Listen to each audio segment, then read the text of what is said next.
It's about that time. It's a Tuesday. It's around the 8 o'clock hour, 8:06 as a matter of fact. So you know what time it is, man. It is time for Truth to Power with my man, Michael Jefferson. What's happening, brother? Good morning, Juan. Good morning, team. Good morning. All right. So today I want to talk about a couple of things around the Super Bowl. So Yes. the Super Bowl's coming up on Sunday, February 3rd. Super Bowl 53 will take place at Mercedes-Benz Stadium in Atlanta, Juan, between the New England Patriots and the Los Angeles Rams. So this is one of the biggest sporting events in the world. Yes. The year. The U.S. TV audience is estimated to be over 110 million viewers. Now, just to put it in perspective, the World Cup final in soccer, they get over about 1 billion viewers. That's how big, European football, as what we call it, soccer, is.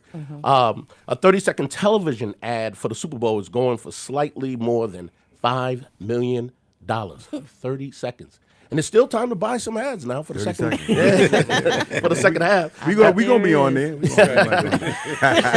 So the average Super Bowl ticket costs about $2,500 and $3,000. Now, performing for the Super Bowl halftime show, and there's a lot of controversy around this, but we have the pop band Maroon 5, and they will be joined by Big Boy, who's from Atlanta, and Travis Scott.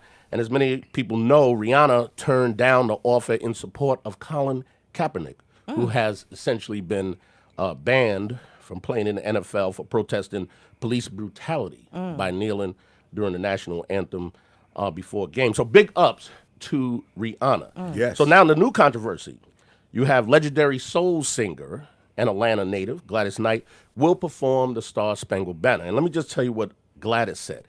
I understand that Mr. Kaepernick is protesting two things, and they are police brutality, police violence, and injustice. She went on to say, it is unfortunate that our national anthem has been dragged into this debate when the distinctive senses of the national anthem and fighting for justice should each stand alone.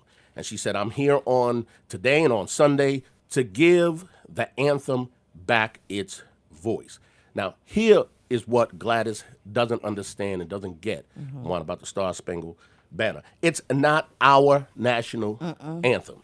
The song was not written for us. It was written in 1812 it's an old British tavern song. It was written by an unapologetic racist by the name of Francis Scott Key, whose longtime friend and brother-in-law was the former Chief Justice of the U.S. Supreme Court. That was Roger Brooke Taney, who wrote the majority opinion in that Dred Scott decision back in 1857. And he wrote that a black man has no rights which the white man was bound to respect. That was written by Roger Brooke Taney, who is the brother-in-law of Francis Scott Key, who in fact wrote the Star Spangled Banner. And here's one of the missing verses, and this is what folks miss about the national anthem. Here's one of the missing verses that we don't sing. It says, no refuge could save the hireling and slave from the terror of flight or the gloom of the grave. And the Star Spangled Banner in triumph doth wave o'er the land of the free and the home of the brave. In other words, it was basically saying it's okay to murder the slaves who were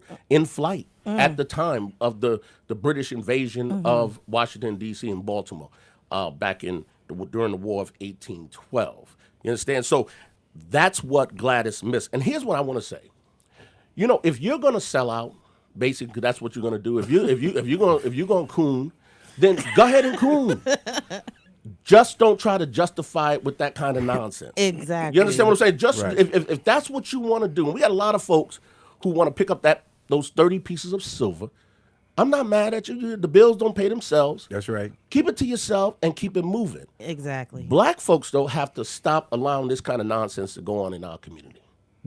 Folks have to understand that a price has to be paid when you sell us out. This man has lost his career. At the very least, we should honor that in some small way. And that goes for Travis Scott and Big Boy, quite frankly. It goes for everyone who's sitting around there selling us out. And that's something that we have to keep in its proper perspective, Juan. So there you have it.